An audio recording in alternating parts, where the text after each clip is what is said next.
Next की तरफ चल पड़ते हैं। ओके,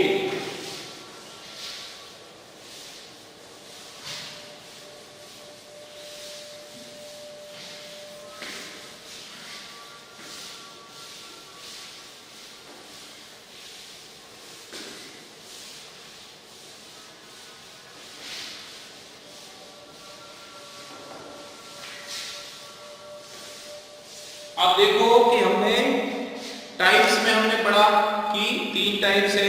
अब इसकी और कैटेगरीज हम लोग समझते हैं कि आप देखो कि वर्ब्स को जो है कई बार जो है और कुछ कैटेगरीज में बांटते हैं, तो वर्ब को जो है 2 कैटेगरी में बांटते हैं। ठीक है, देखो वर्ब इज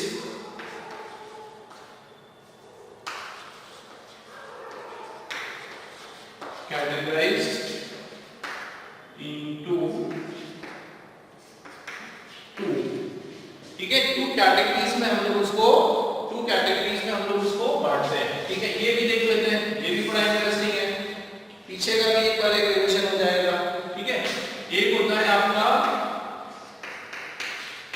एक्शन वर्ब, ठीक, दूसरा आपका होता है स्टैटिक वर्ब। अभी पढ़ा था भैया हमने, वही पूरा वही है। ठीक है, एक एक्शन शो करता है और एक स्टेट दर्शाता है। ठीक है, एक्शन वर्ब क्या बोलता है कि देखो ये an action verb states an activity of a thing or a person। ठीक है, क्लियर होगी बात कि ये एक्टिविटी और अ पर्सन, एक्टिविटी ऑफ, देखो an action word states an activity of a thing और अ पर्सन, किसी इंसान की, किसी कोई थिंग की जो एक्टिविटी है वो दिखाता है। क्या स्टेट करता है? एक्टिविटी। इसमें मेन चीज क्या है? एक्शन में कोई ना कोई एक्टिविटी, कोई ना कोई एक्शन होना। इसमें क्या शो कर रहा है कि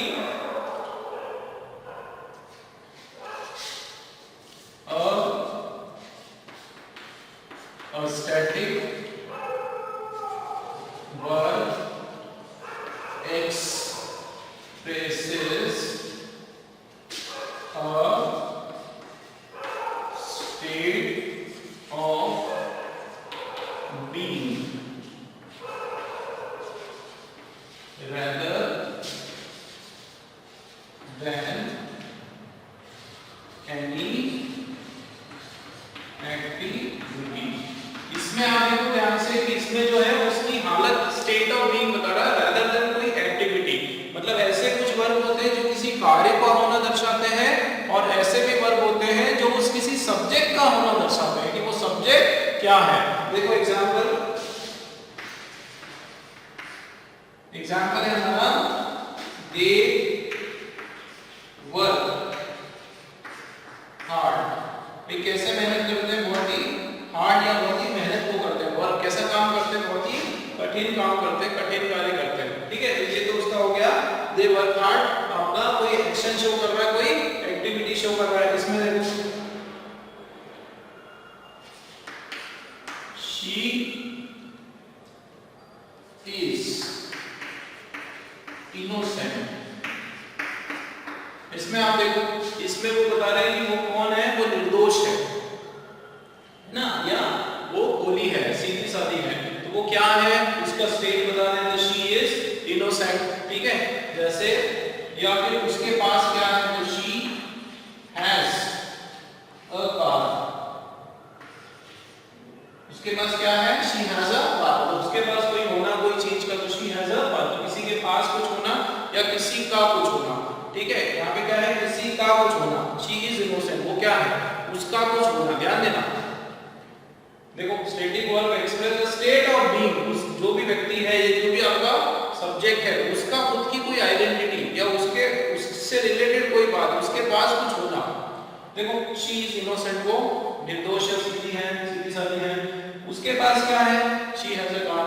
तो यहाँ जो बात हो रही है ना, यहाँ पे उस व्यक्ति की बात हो रही है, यहाँ पे बात हो रही है इस सब्जेक्ट की। यहाँ जो बात हो रही है ना, यहाँ कार्य की बात हो रही है। वो कैसे काम करते थे, वर्क था, जैसे ही scold, SCOLDS, he scolds me, वो क्या करता है मेरे साथ, तो उसका कार्य, यहाँ पे क्या है, ये कार्य है, क्या है ये उसका, ये उसका कोई कार्य है। तो किसी कार्य की बात हो रही है, समझ में आ रही है, तो स्कोल्ड कर रहा है या काम कर रहा है, तो ये भी उसका क्या है, ये भी उसका कोई कार्य है। क्लियर हो रही है। तो देखो एक्शन वर्ब वो होते हैं जो कोई एक्शन, कोई एक्टिविटी दर्शाते हैं, और स्टेटिक वर्ब वो होते हैं जो उसकी यथास्थिति बताते हैं सब्जेक्ट की, ठीक है, स्टेट बताते हैं। क्लियर हो रहा है, ठीक है। तो ये दो कैटेगरी में इसको बांटा है। और आगे हम लोग देख लेते हैं, जल्दी से इसको स्नैपशॉट ले दोस्तों, स्क्रीनशॉट ले जल्दी से इसका।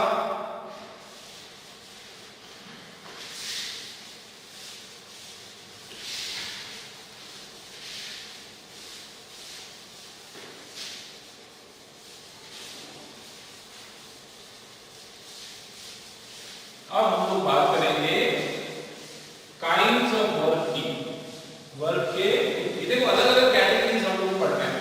पहले हमने पढ़ा कि टाइप होते हैं, ठीक है, फिजिकल होता है, मेंटल होता है, और स्टेटिक होता है, बी वाला।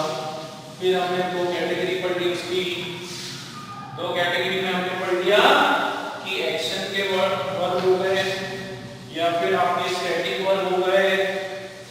अब हम लोग काइंड्स पढ़ लेते हैं। ये काइंड्स आपने बहुत सारी किताबों में देखा होगा, सुना होगा और पढ़ा भी होगा, ठीक है, हम भी देख लेते हैं। तो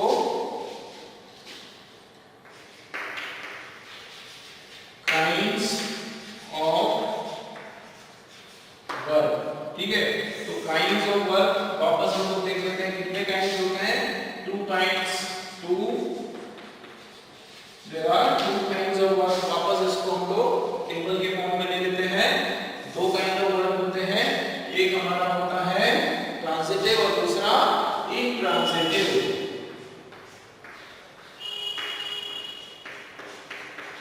ट्रांजिटिव वर्ब और दूसरा आपका इन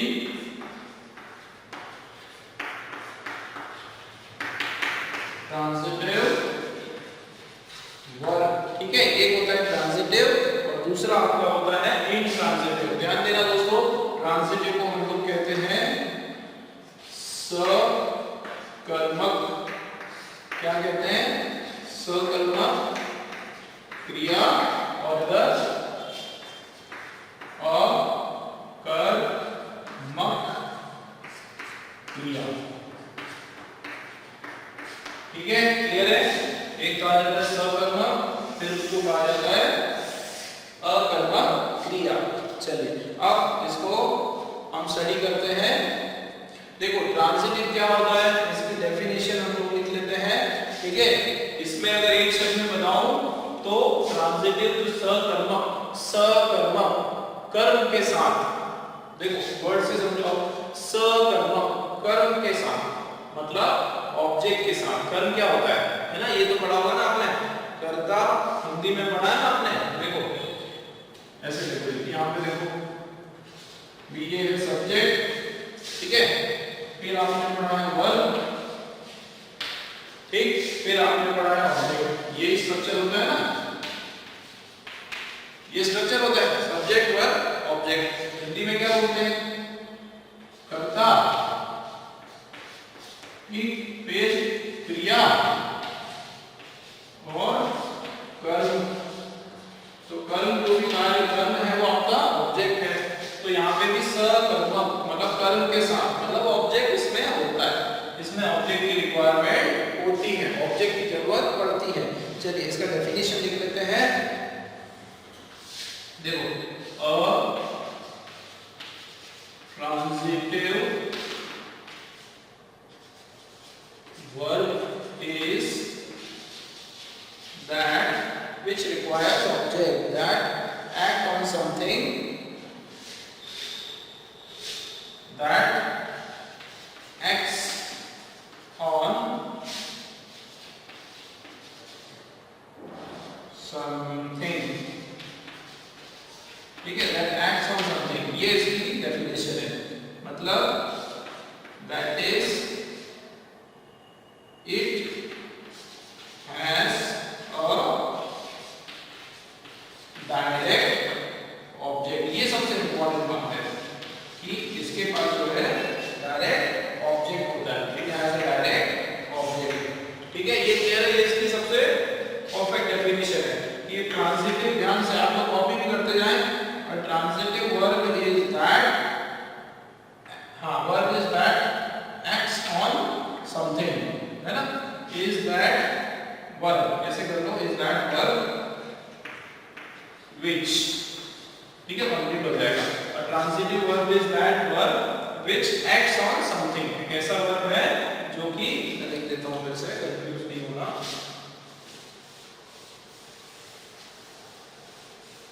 ठीक है भाई, पूरा क्लियर लिख देता हूं मैं आप लोगों के लिए। Is that verb which acts on something, ठीक है। Transitive verb is that verb which acts on something, उसको कहा जाता है ट्रांजिटिव वर्ब। जैसे it has a direct object, जैसे example she speaks English,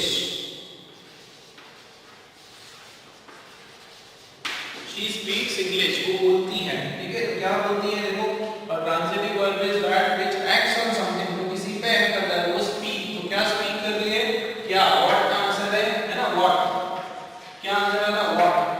भाई क्या का उत्तर अगर मिल रहा है आपको सेंटेंस में, क्या क्या क्या का उत्तर अगर मिल रहा है तो वो आपको ऑब्जेक्ट ही देगा। अगर क्या का उत्तर नहीं मिल रहा है मतलब उसमें ऑब्जेक्ट नहीं है।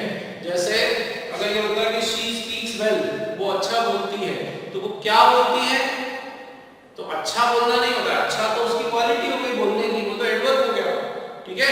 तो अच्छा तो उसकी क्वालिटी हो गई कि वो अच्छा, लेकिन क्या क्या बोल रही है भैया वो, है ना, तो वो इंग्लिश बोल रही है।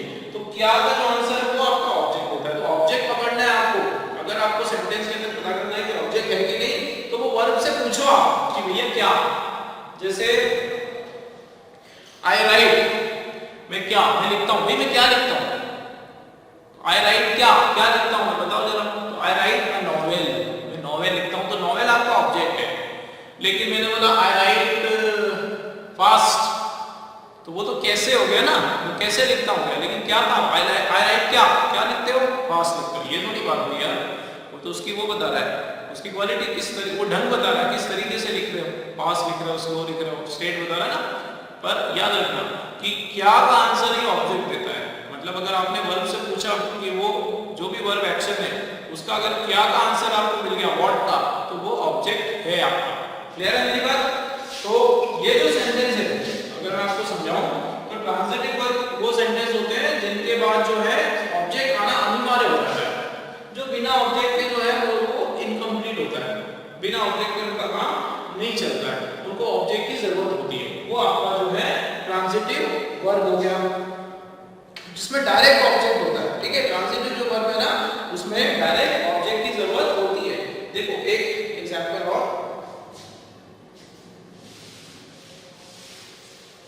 जैसे ये देखो,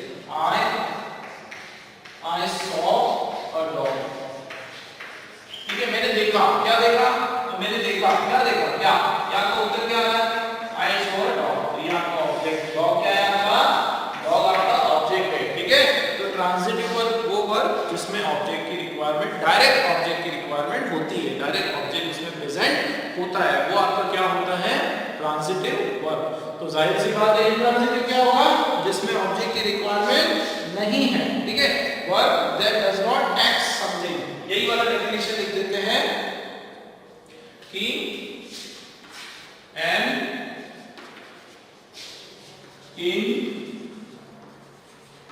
intransitive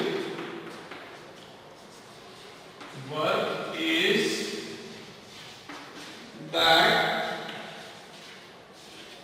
is that verb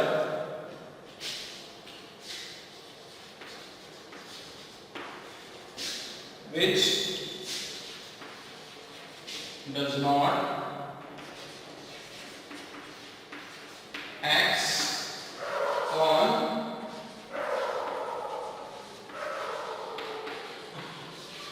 something, ठीक है, that word which does not acts on something, जो किसी पे एक्ट नहीं कर रहा है। इसका क्या मतलब है? इसका क्या मतलब है? that is it does not have a direct object. It does not have a direct object. इसके पास जो है डायरेक्ट ऑब्जेक्ट नहीं होता है। क्लियर होगी मेरी बात? ये इसकी डेफिनेशन है। Intransitive verb is that verb which does not act on something, जो किसी पे एक्ट नहीं करता है। जो आपका लास्ट जनरली जो एंडिंग जो वर्ब है उसको किसी ऑब्जेक्ट की जरूरत नहीं पड़ती है, ठीक है, उसको किसी की जरूरत नहीं पड़ती, जनरली उसमें ऑब्जेक्ट नहीं होता है। एग्जांपल देखो, जैसे एग्जांपल है द rain fell, ठीक है। अब ध्यान दो, इसमें कई बार क्या होता है, हम लोग कंफ्यूज हो जाते हैं कि ऑब्जेक्ट नहीं लगा हो तो सारा इंट्रांसिटिव हो गया। तो ऐसा नहीं कि हम इसको इसमें कन्वर्ट कर लेते हैं।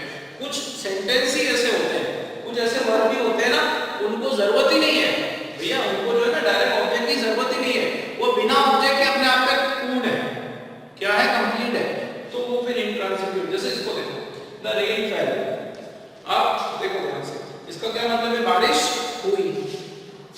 रेन फेल का क्या मतलब है, बारिश हुई। अब आप क्वेश्चन पूछो, हुई क्या हुई, मतलब क्या हुई, तो वो जो क्या उसका जो सेटिस्फेक्शन है, उसका जो उत्तर है वो कौन दे रहा है, बारिश, बारिश हुई। यहाँ पे क्या का आंसर देने की जरूरत ही नहीं है, मतलब इधर आपका ऑब्जेक्ट की जो है रिक्वायरमेंट बनी ही नहीं है। समझ में आ रही बात? यहाँ पे बिना ऑब्जेक्ट के जो अपना जो फेल का जो गिरा, तो गिरा तो इसी से संपूर्ण हो रहा है, बारिश गिरी, क्या गिरी, बारिश गिरी। समझ में आ रही बात? तो सब्जेक्ट भी आपका ऑब्जेक्ट का भी काम कर रहा है, ठीक है, उसने एक तरह से ऑब्जेक्ट की पूर्ति कर दी, ऑब्जेक्ट की यहाँ पे रिक्वायरमेंट है ही नहीं, तो वो सेंटेंस आपका क्या हो गया, आपका इंट्रांसिटिव हो गया। जैसे ये देखो, my throat, T-H-R-O-A-T, my throat hurts, H-U-R-T-S, मेरा जो थ्रोट गला जो है वो जख्मी हो गया, ठीक है, या पेट दुख रहा है, गला दुख रहा है या जख्मी हो गया। तो आप देखिए my throat hurts, अब यहाँ पर अगर बात करें तो ये आपका क्या हो गया, ये आपका हो गया ऑब्जेक्ट, ठीक है।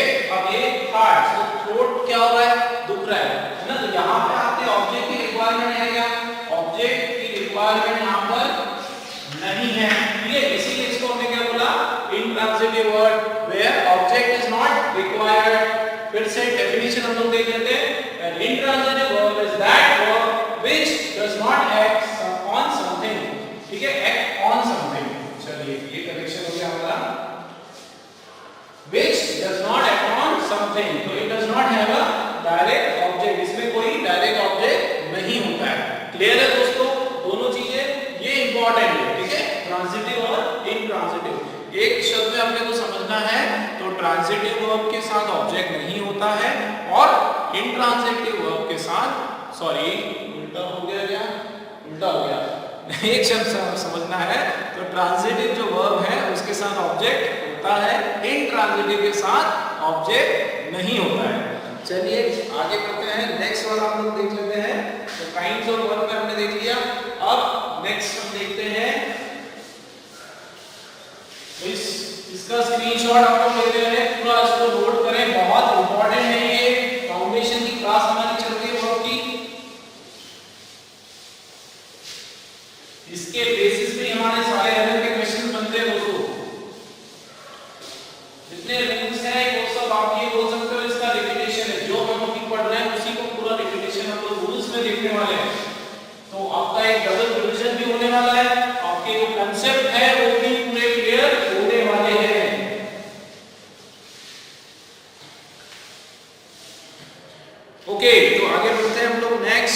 चलिए ये बहुत इंपॉर्टेंट, हम लोग अब बहुत इंपॉर्टेंट मोड पर आ गए हैं। वर्ब के हम लोग पार्ट्स देख लेते हैं। Parts of verb. अभी तक हम लोग जो है वर्ब को क्लासिफाई करते आ रहे हैं। तो ये एक और क्लासिफिकेशन जो बहुत इंपॉर्टेंट, सबसे इंपॉर्टेंट है, ठीक है, देख लेते हैं। तो इसके अगर हम लोग पार्ट्स की बात करें तो इसको दो पार्ट में हम लोग डिवाइड कर देते हैं। एक जो वर्ब है उसको हम लोग बोल देते हैं, ये आपने बहुत कम सुना होगा दोस्तों, लेक्सिकल वर्ब्स। ये आप लोगों ने बहुत कम सुना होगा। लेक्सिकल वर्ब क्या होता है? ये आप घबराओ नहीं, ये एक्चुअली मेन वर्ब भी होते हैं। लेक्सिकल वर्ब मतलब मेन वर्ब, ठीक है, और ज्यादा कुछ नहीं सोचने का। लेक्सिकल वर्ब बोले तो मींस मेन वर्ब। तो मेन वर्ब हमारे जो है उनको लेक्सिकल वर्ब भी कहा जाता है। चलिए आगे देखते हैं। तो ये है ऑक्सिलियरी वर्ब।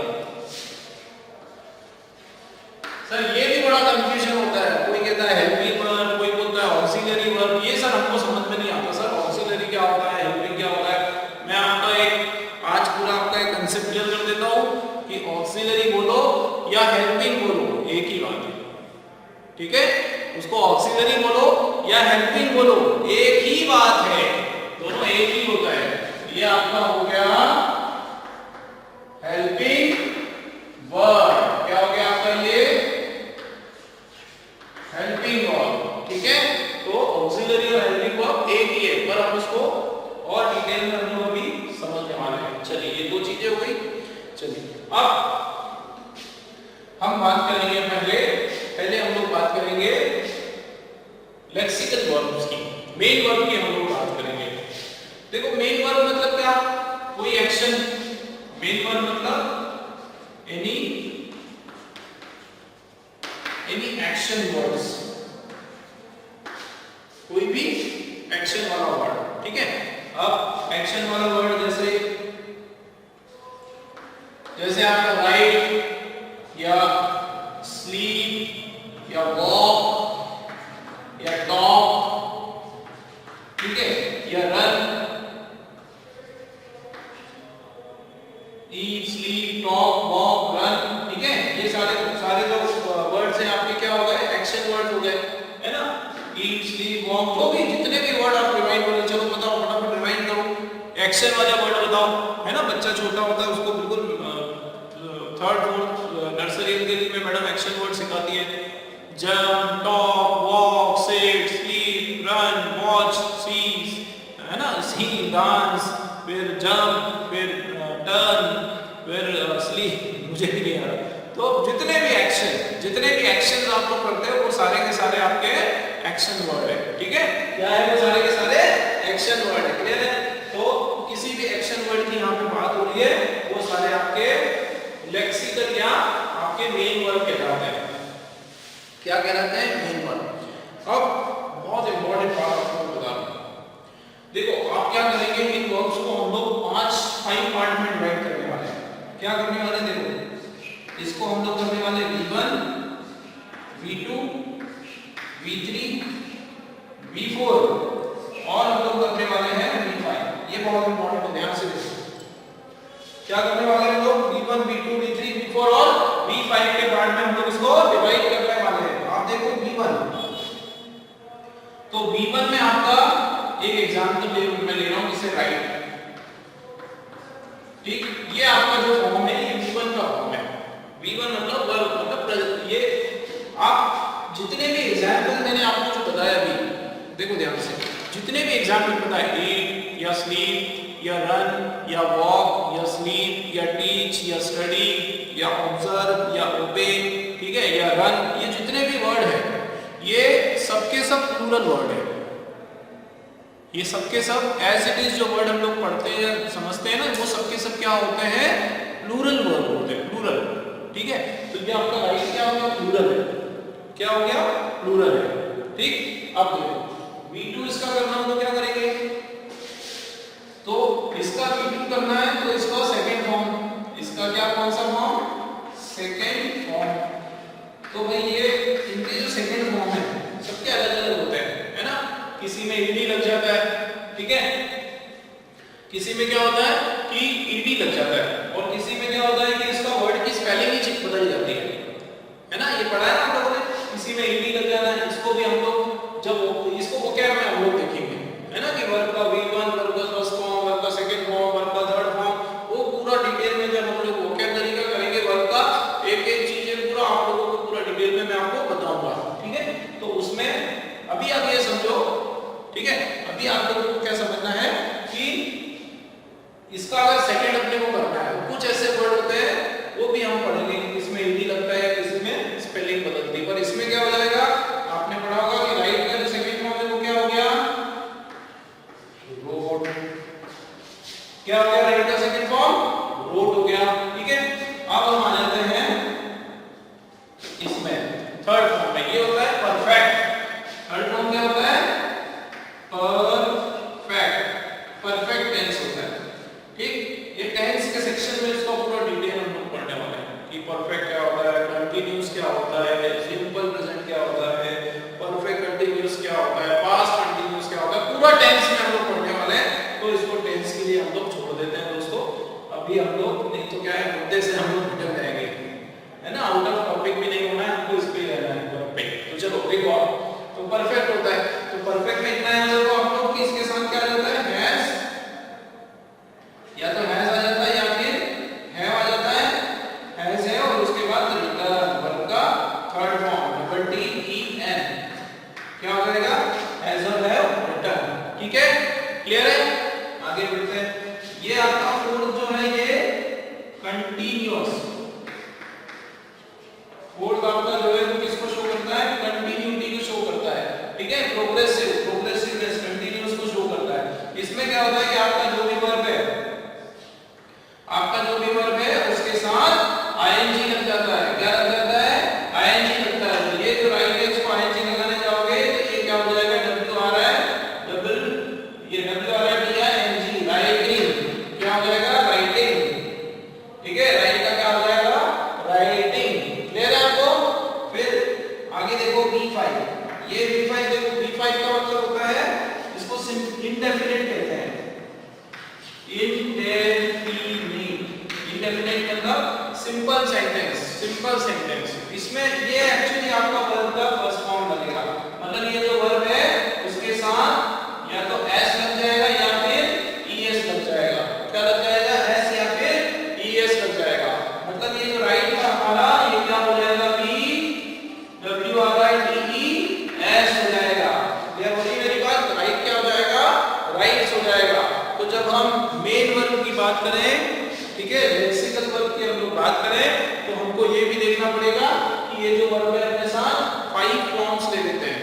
कितने फॉर्म ले लेते हैं, 5 फॉर्म। अब इसमें याद रखो, एज इट इज जब कोई वर्ड लिखा है, ये बहुत इंपॉर्टेंट है, ठीक है, बहुत इंपॉर्टेंट है। ऐसा जैसा कोई वर्ड लिखा है एज इट इज फॉर्म में, जैसे राइट, जैसे लिखा है I write a poem, sorry, I write a poem, poem नहीं बोलते उसको, पोएम बोलते हैं। तो आई राइट अ पोएम, मैं पोएम लिखता हूं। तो आप देखो कि राइट ये आपका क्या हो गया, प्लूरल फॉर्म का वर्ब हो गया, और आई के साथ वैसे भी प्लूरल आता है। दे राइट अ पोएम, दे के साथ भी क्या होगा, प्लूरल फॉर्म का होगा, दे राइट अ पोएम, क्या होगा, poem, they right a poem. चलो तो पूरा डिटेल में बताता हूं। हम लोग ना ये जो ऑक्सिलरी है, अगर आप लोगों ने कुछ टेबल, आप अभी ऑक्सिलरी हम लोग बाद में पढ़ेंगे, ठीक है, आप लोग स्नैपशॉट अभी उसका स्क्रीनशॉट अभी ना लें, ऑक्सिलरी हम लोग इसके बाद हम लोग करेंगे। पहले मैं चाह रहा हूँ कि आपका ये जो लेक्सिकल है पूरा मैं आपको क्लियर कर दूं, है ना, कुछ भी डाउट नहीं बचे भाई, ये मैं चाहता हूँ। देखो आप इसके एग्जाम्पल लेके चलते हैं हम लोग। देखो यहाँ पे ध्यान से, जैसे राइट है ना, इसका एग्जाम्पल देखो आप, एग्जाम्पल ऑफ V1, ठीक, एग्जाम्पल देखो, I write a poem, ठीक, ये वन एग्जाम्पल। सेकेंड देखो,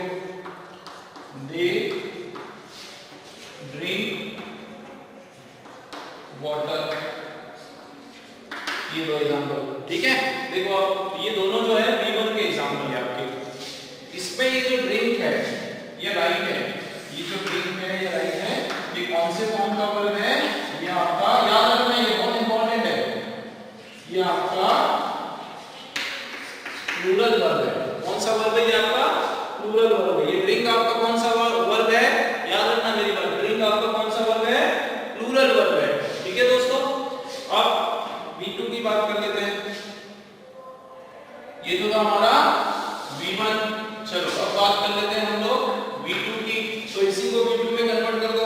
ठीक है, तो V2 जो है वो सेकंड फॉर्म, तो ये राइट का मैंने बताया था, ये हो गया I, राइट का सेकंड फॉर्म wrote, क्या? a poem।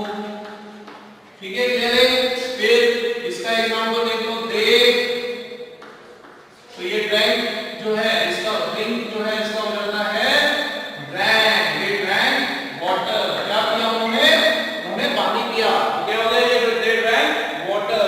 ये क्लियर है? चलिए अब हम लोग एग्जांपल ले लेते हैं V3 का। क्लियर हो रही मेरी बात? V3 का एग्जांपल ले लेते हैं, परफेक्ट वाला। देखो दे आए है, तो आए के साथ आपको पता है कि हैव आता है। क्या आता है? हैव।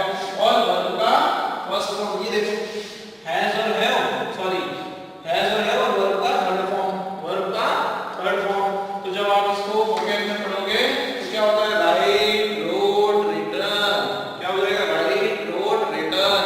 तो ये दे हैव, डब्ल्यू हमारा है WT EN, क्या हो गया? Return. They have return a poem. ठीक है, they have return a poem. Clear है? चलिए अगला देखो आप, दूसरा एग्जांपल इसी को बनाते थे, ड्रैंक वाटर।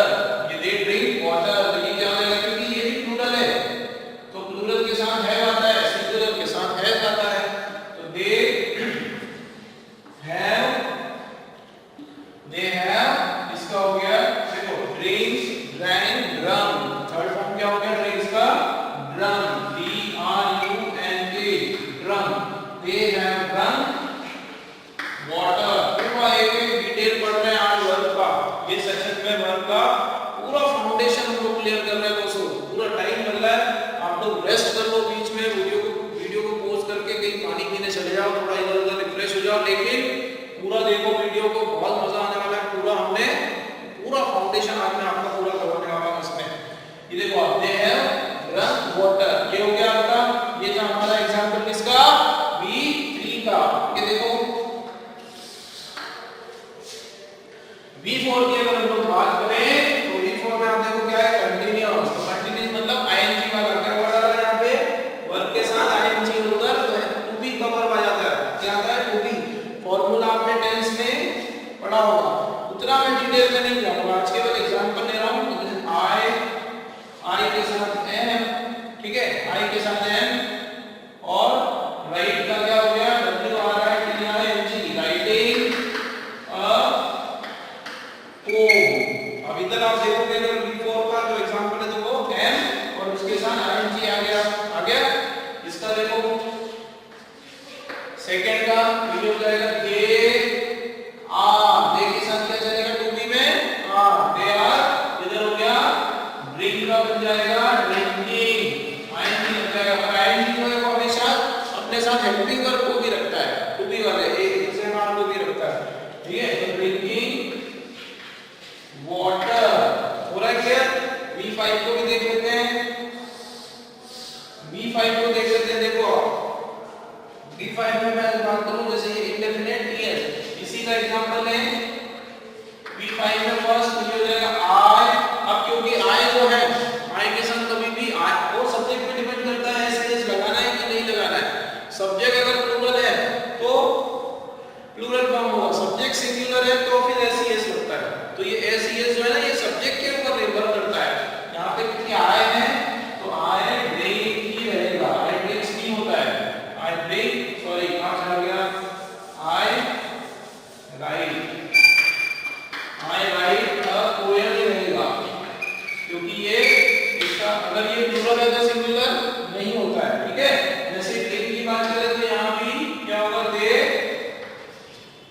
दूसरा एग्जांपल ले लेते हैं, है ना, जरूरी नहीं कि ये एग्जांपल से समझें यहाँ, क्योंकि ये एग्जांपल लागू दूसरा एग्जांपल ले लेते हैं, जैसे ये ही ले लेते हैं, तो ही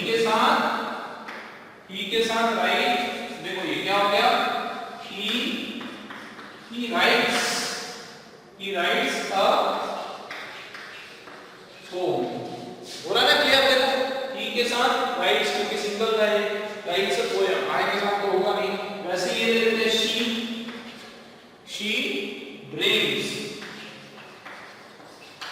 she brings water, क्या हो गया यहाँ पे, she brings water, बोला ना क्लियर? पूरा हमने एग्जांपल पढ़ा, ठीक है, और पूरा डीप में इसको हमने स्टडी करा, देखा हमने कि किस तरह से जो मेन वर्ब में अपने 5 फॉर्म लेते हैं, कितने फॉर्म, 5, ठीक है। ये बहुत जरूरी था हमको अभी वर्ब में समझना। वैसे तो टेंस में हम पूरे इसको टेंस का पूरा सारे अलग अलग फॉर्म्स पढ़ने वाले हैं, बट हमारे वर्ब में अभी पता होना चाहिए। देखो सिंगुलर आया, ध्यान रखना, आपका सब्जेक्ट अगर सिंगुलर, तो आपका जो वर्ब है वो भी सिंगुलर। और सिंगुलर मतलब क्या सर? सिंगुलर का मतलब एस एस, सिंगुलर का मतलब एस या ईएस लेना, क्लियर? फिर मैंने कहा कि अगर आपका सब्जेक्ट प्लूरल है, तो आपका वर्ब भी जो है प्लूरल होगा, ठीक है। प्लूरल मतलब क्या सर?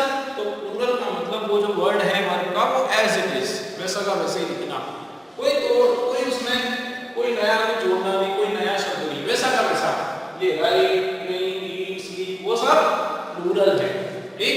फिर V2 मतलब सेकंड फॉर्म, V3 मतलब परफेक्ट टेंस, V4 मतलब ING, तो ING मतलब आता है तो उसके साथ हेल्पिंग वर्ब भी आ जाता है, उसके साथ क्या आ जाता है, हेल्पिंग वर्ब। क्लियर है दोस्तों? बिल्कुल क्लियर है आप लोगों को? लेक्सिकल वर्ब, मेन वर्ब, आगे बढ़ते हैं, चलिए। अब ये हो गया हमारा, जल्दी से इसका स्क्रीनशॉट लें, नोट करें इसको पोस्ट करके, बहुत इंपॉर्टेंट है ये। आगे देख लेते हैं हम लोग। अब हम लोग देखेंगे ऑक्सिलरी वर्ब, पूरा डिटेल में हम लोग उसकी स्टडी करेंगे। ऑक्सिलरी वर्ब जो है वो क्या होता है।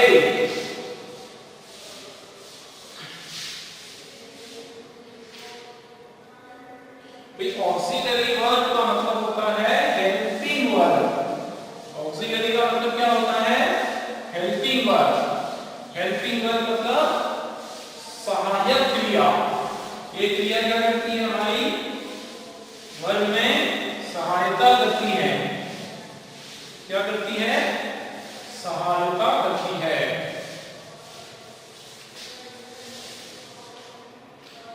ठीक है। तो अब हम लोग पढ़ने वाले हैं, नंबर सेकंड हमारा है ऑक्सिलरी वर्ब, ठीक। इसको कहा जाता है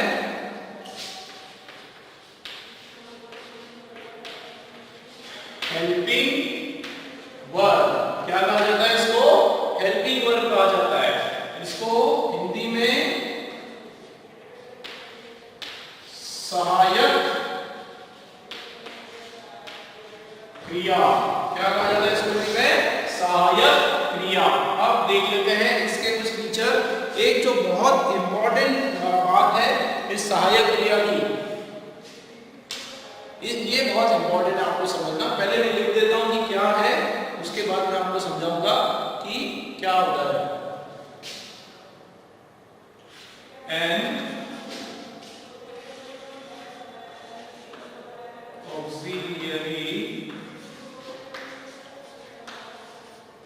वर्ब ऑलवेज, चलिए ऑलवेज हटा देते हैं। An auxiliary verb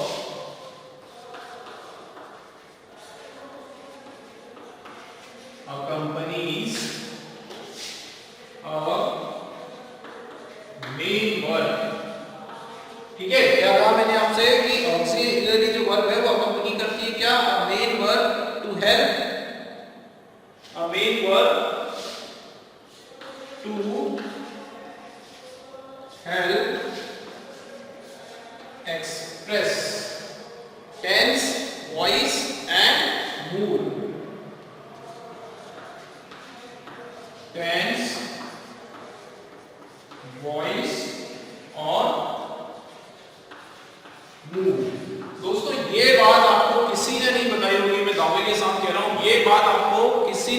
सुनाई होगी। ये जो डेफिनेशन हम लोग ऑक्सिलरी वर्ब का जो स्टडी कर रहे हैं हेल्पिंग वर्ब के बारे में, भाई प्रश्न ये होता है कि ये आता क्यों है, भाई क्या ऐसी क्या जरूरत पड़ गई कि हमको हेल्पिंग वर्ब चाहिए, भाई ग्रामर में ऐसी क्या आवश्यकता पड़ गई कि हेल्पिंग वर्ब चाहिए।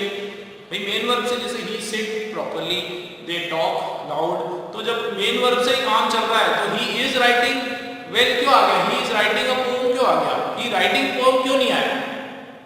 समझो मेरी बात को, ये हेल्पिंग वर्ब की आवश्यकता क्या पड़ गई सेंटेंस के अंदर, वो हम लोग समझ रहे हैं कि देखो हेल्पिंग वर्ब की क्या जरूरत है, क्यों हेल्पिंग वर्ब लाया गया ग्रामेरियंस के द्वारा, ठीक है, क्या जरूरत पड़ गई हेल्पिंग वर्ब की, हेल्पिंग वर्ब का इंपॉर्टेंस क्या है सेंटेंस के अंदर। अगर मैंने हेल्पिंग वर्ब लगा दिया तो वो मुझे क्या दर्शा रहा है, उसके बारे में, उस वाक्य के बारे में मुझे नई क्या जानकारी मिल रही है। समझ में आ रही मेरी बात। अब देखते हैं हम लोग कि हेल्पिंग वर्ब कैसे सेंटेंस को करता क्या है, हेल्पिंग वर्ब सेंटेंस में वो समझते हैं हम। ध्यान से देखो, एन ऑक्सिलरी वर्ब, ठीक है, एन ऑक्सिलरी वर्ब में इसको आप हेल्पिंग वर्ब ले लो, दोनों एक है, इसमें तो बिल्कुल कंफ्यूज नहीं होना है। ऑक्सिलरी मतलब हेल्पिंग होता है, बस हम ये समझने की कोशिश कर रहे हैं कि हेल्पिंग वर्ब क्यों लाया गया इंग्लिश में, क्या आवश्यकता पड़ गई। भाई इतना कुछ कम था क्या इंग्लिश में जो हेल्पिंग वर्ब को लेके आ गया, ठीक है, तो ये तो मजाक की बात है, पर समझते हैं हम लोग कि हेल्पिंग वर्ब क्यों लाया। देखो N auxiliary verb accompanies a main verb to help express tense, voice and mood। देखो दो चीजें पता चल रही है हमको, दो चीजें पता चल रही है दोस्तों। पहली बात देखो, इसी वाक्य में दो चीजें पता चल रही है, क्या, एक तो ये पता चल रही है कि हेल्पिंग वर्ब जो है वो आता है comes with main verb। ध्यान दीजिए, देखो टाइम जितना भी लग रहा है समझने में समझाने में बिल्कुल लगा रहा हूं मैं, कोई उससे प्रॉब्लम नहीं है। आप ये क्लियर करो दोस्तों, पूरी आपकी लाइफ का सवाल है, ठीक है ना, आपकी लाइफ का सवाल है। आप ये समझो, ये कंसेप्ट आपने क्लियर कर लिया ना, पूरी लाइफ आपको ये हेल्प करने वाला है, आपके लिए मदद होने वाली है, तो आप इसलिए बिल्कुल आराम से इत्मीनान से इसको समझें। देखो helping verb comes with main verb, आप देखना कभी भी हेल्पिंग वर्ब या ऑक्सिलरी वर्ब जो है ना वो हमेशा मेन वर्ब के साथ आएगा। किसके साथ आएगा, मेन वर्ब के साथ आएगा। अब बहुत सारे लोग सोच रहे होंगे सर आप क्या बोल रहे हो, मैंने तो बहुत सारे सेंटेंस देखे हैं, जैसे एक ये सेंटेंस है, he is a boy. Sir बताओ कहां है इसमें helping verb, sorry main verb कहां है, इसमें तो है ही नहीं, इसमें तो खाली हेल्पिंग वर्ब है। नहीं, ठीक है, समझो आप ध्यान से समझना, ठीक है, ये मैं कोई नहीं बताएगा आपको, इतना डिटेल तो कोई नहीं पढ़ाता है जितना मैं बता रहा हूं। देखो ये यहाँ पे इस जरूर हेल्पिंग वर्ब में आता है, लेकिन मेरे दोस्त जब ये अकेला आया सेंटेंस में तो ये अपने आप में मेन वर्ब बन गया। ये किसका काम कर रहा है अपने आप में, ये अपने आप में किसका काम कर रहा है, ये अपने आप में मेन वर्ब का कार्य कर रहा है। ही इज अ बॉय, वो बॉय है, उसका बॉय होना, उसका लड़का होना, बॉय होना उसका वो दर्शा रहा है। तो ये आप आपका इज जो है ना ये हेल्पिंग वर्ब नहीं है, ये मेन वर्ब है। कब, जब ये अकेला है सेंटेंस में, याद रखना। बताई किसी ने ये बात आपको, नहीं बताई, नहीं बता पाएगा, ठीक है, याद रखना। जब भी आपका वर्ब अकेला है, जब भी अकेला एक वर्ब लगा है एक सेंटेंस में तो वो हेल्पिंग ही होगा, ठीक है, वो क्या होगा, सॉरी वो मेन ही होगा। जब भी वर्ब आपका अकेला लगा है सेंटेंस में, एक ही वर्ब है, तो वो वर्ब हमेशा वो मेन वर्ब होगा, मुख्य वर्ब। मुख्य मेन मतलब क्या, मुख्य, जो मेन भूमिका में है, जो मेन रोल में है। मेन वर्ब का मतलब क्या, मुख्य क्रिया, जिसकी भूमिका अहम है। इसमें एक ही तो वर्ब है और उसकी भूमिका बहुत अहम है, उसका जो रोल है वो बहुत इंपॉर्टेंट है कि नहीं, यहाँ पे उसकी वजह से तो बहुत पता चल रहा है कि वो कौन है, उसकी पूरी की पूरी आइडेंटिटी पता चल रही है, क्या है ये, क्या हो, बॉय। समझ में आ रहा है। तो जब अकेला एक कोई वर्ब है पूरे आपके सेंटेंस में तो वो कभी भी हेल्पिंग वर्ब नहीं हो सकता, वो हमेशा मेन वर्ब ही रहेगा। ये याद रखना मेरे दोस्त, बहुत इंपॉर्टेंट है, ठीक है। फिर यही वाला देखो अब next sentence, he is talking to me। अब देखो आप लोग, he is talking, अब यहाँ पे आप बोलोगे सर दो वर्ब है, कितने वर्ब है यहाँ पे, कितने वर्ब है, टू वर्ब आ गए ना, दो वर्ब। अब जब टू वर्ब है यहाँ पे, तो उस केस में ये जो पहला वर्ब है ये आपका हेल्पिंग वर्ब कहला जाएगा, ठीक है। और ये जो कि आपका यहाँ पे मेन वर्ब का रोल प्ले कर रहा है, तो ऐसा कोई जरूरी नहीं है कि ये जो लेक्सिकल वर्ब है वही हमेशा मेन वर्ब होते हैं, ठीक है ना। ऑक्सिलरी भी हमेशा मेन वर्ब ही, ऑक्सिलरी जो वर्ब है वो भी मेन वर्ब बन जाते हैं, आप समझो इसको। जब एक ही अकेला वर्ब है तो वो मेन वर्ब होता है, ठीक है, चाहे वो इस्तेमाल हो या फिर कोई आपका टॉक वॉक रन ये सब हो। क्लियर है मेरी बात, हुई कि नहीं क्लियर? चलिए तो वापस आ जाते हैं मुद्दे पे। भाई आपको जो है इसको वापस रिवाइंड करो वीडियो को, फटाफट इसको स्क्रीनशॉट तो लेते जाए यार। जहां आपने मैंने लिखना बंद कर दिया, मैं थोड़ा इधर साइड हुआ कि फट से आपने क्लिक मार दिया, बहुत काम आने वाला है। या फिर मुझे पोज मार दो और कॉपी करो, ठीक है, क्योंकि हमको आगे बढ़ना है जिसपे मैं देख नहीं पाता हूँ, मैं फटाफट उसको रब कर देता हूँ। लेकिन आप लोग जैसे ही मैं इधर हुआ, आप वीडियो पोज मारो और कॉपी मारो, ठीक है, क्योंकि बहुत इंपॉर्टेंट चीज बता रहा हूँ, दिल से बता रहा हूँ आप लोग, कोई चीज एकदम दिल से पढ़ा रहा हूँ, बिल्कुल खो जा रहा हूँ मैं इसके अंदर। देखो आप, तो हेल्पिंग वर्ब जो है कम्स विद मेन वर्ब, याद रखना। हेल्पिंग वर्ब को कब कहलाएगा हेल्पिंग वर्ब, जब वो किसी और एक और वर्ब के साथ रहेगा।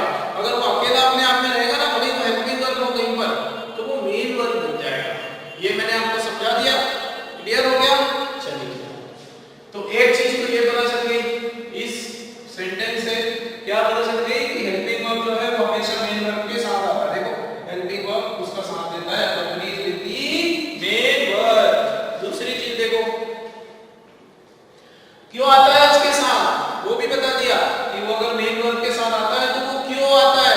वो आता है बताने के लिए, या तो टेंस, ये बताने के लिए कि भैया कौन से टेंस में है आपका सेंटेंस, या वो बताता है कौन से वॉइस में है, एक्टिव वॉइस में है कि पैसिव वॉइस में, या उसका मूड बताता है कैसा है उस सेंटेंस का मूड, नेगेटिव है कि पॉजिटिव है कि एक्साइटमेंट है कि एकदम सैडनेस है, क्या है उसका मूड दिखाता है। देखो जैसे एग्जाम्पल, शी इज डांसिंग। अब देखो शी इज डांसिंग, तो ये क्या एक्सप्रेस कर रहा है, टेंस, ये टेंस एक्सप्रेस कर रहा है। क्या एक्सप्रेस कर रहा है कि वो जो डांस कर रही है तो वो क्या, वो कंटिन्यूटी एक्सप्रेस कर रहा है।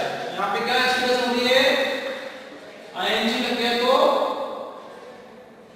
कंटिन्यूटी है ना, प्रोग्रेसिव या कंटीन्यूअस टेंस है ना ये, तो ये कंटिन्यूटी एक्सप्रेस कर रहा है। या फिर आप देखो she has completed her work, ठीक है ना। अब देखो ध्यान से, यहाँ पे क्या एक्सप्रेस कर रहा है, हैज तो आपका, ये तो आपका हेल्पिंग वर्ब,